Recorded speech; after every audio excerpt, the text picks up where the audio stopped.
Welcome to EEMS 330. The model we will develop in this video replicates the Pash and Rouvet 1985 test for vegetation interactions in a flume experiment. The goal of the model is to better understand the impact of vegetation on the flow in an open channel. Let's get started.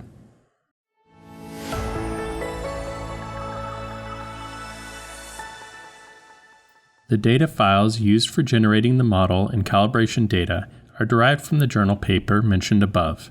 They are polygon files for the floodplain, slope, and main channel, initial water surface elevation, and measured velocity data files.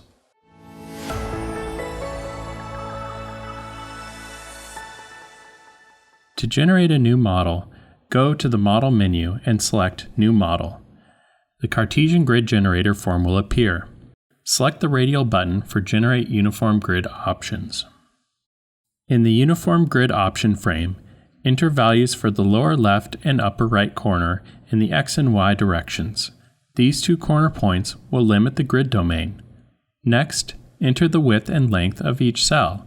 Then click the calculator symbol for the number of cells, and the number of cells will be updated.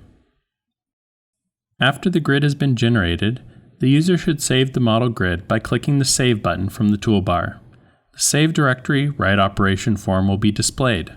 Select the full write option and the EEMS 10 format.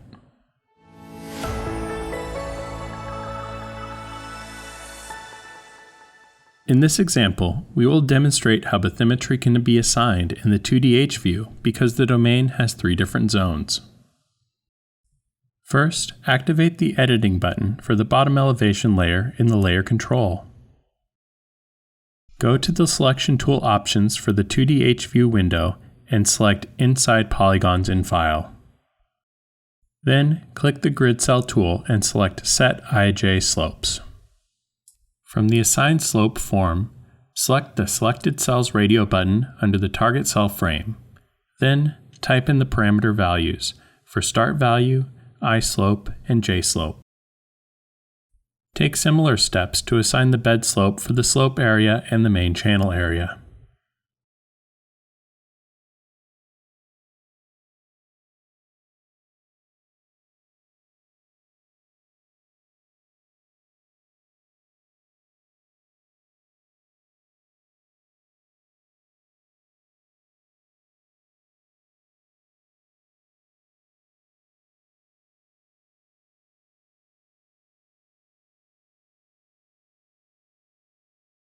For the assignment of water surface elevation, we will use a data file. Select the Scatter XYZ Data radio button under the Values to Set frame. Click Add File button and then browse to the data file. Finally, click the Apply Defined Conditions button.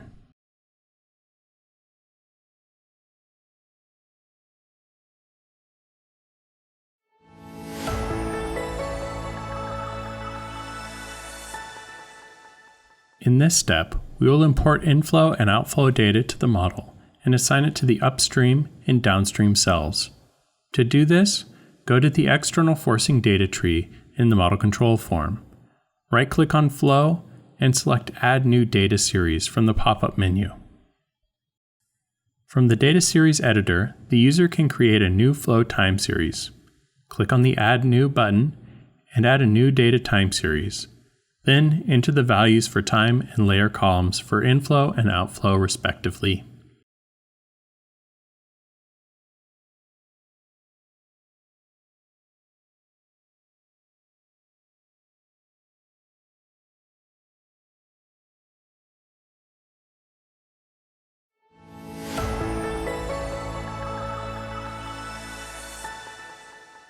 First, the user needs to define boundary cells and associate the external forcing time series for each boundary.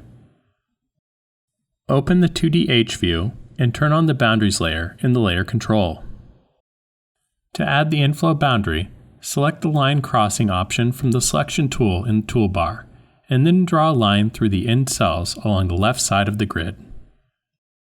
Right-click on the selected cells and select Add New Boundary Group from the menu.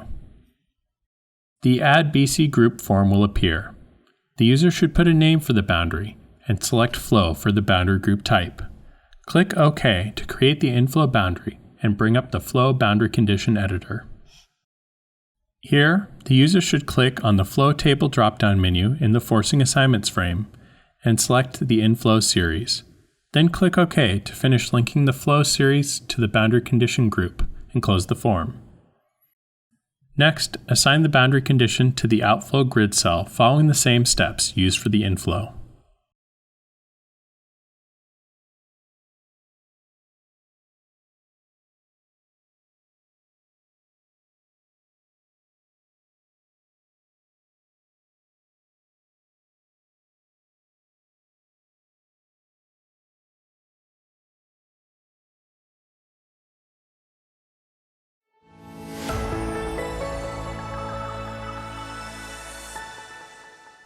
Next, we will configure the hydrodynamic settings. The settings we will use for this simulation were determined through calibration. In the Turbulence Diffusion tab, set the parameters as shown. Parameters must also be adjusted in the Turbulent Intensity tab. The bottom roughness values must be set as well. In this example, vegetation is evaluated. To begin setting up the vegetation model, right-click on Vegetation under the Hydrodynamics module. First, activate the Vegetation module by select Use Vegetation Resistance from the drop-down menu. Next, start creating vegetation classes by clicking the Modify button. Enter the number of vegetation classes into the field. The parameters for the vegetation classes are provided in the step-by-step guide. Now that we have defined vegetation class properties, we can start adding areas of vegetation using overlays.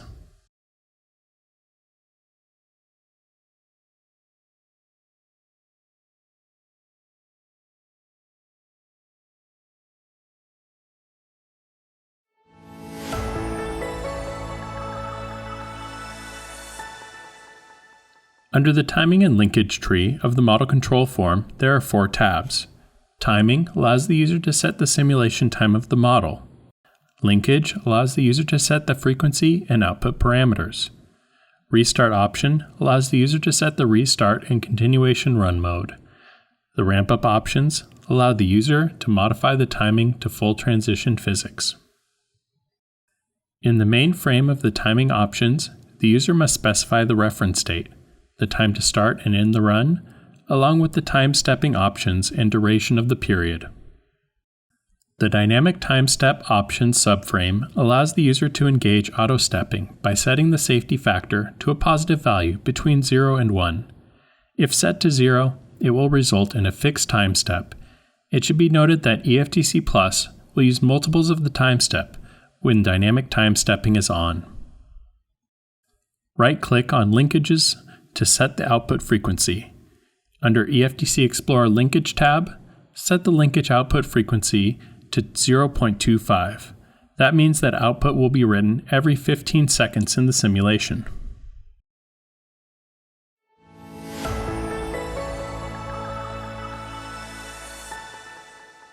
Before running the model, the input files should be saved using the full write option. To prepare a simulation to be run, use the Run EFDC Plus button from the toolbar. In the Run Options form, specify the number of threads to be used in the simulation and the version of EFDC Plus to be used.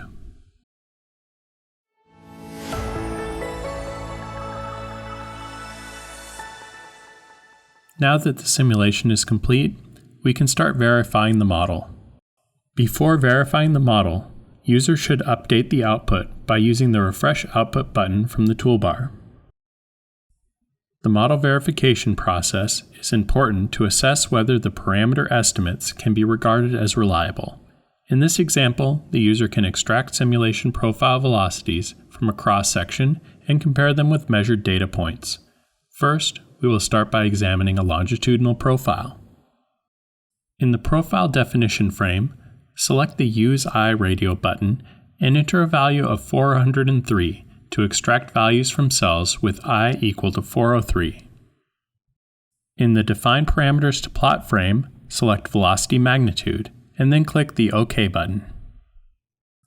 Select the Import Data button from the main toolbar and browse to the calibration data file provided. Right-click on the legend and change the display of measured velocity to a symbol by checking the Show Symbol box in the data series frame that appears. Finally, compare the simulated velocity and measured velocity at a certain time. A close correlation between the simulated and measured velocities verifies the model with respect to this parameter. Thank you for watching. You can view the next EEMS training video by following the link below.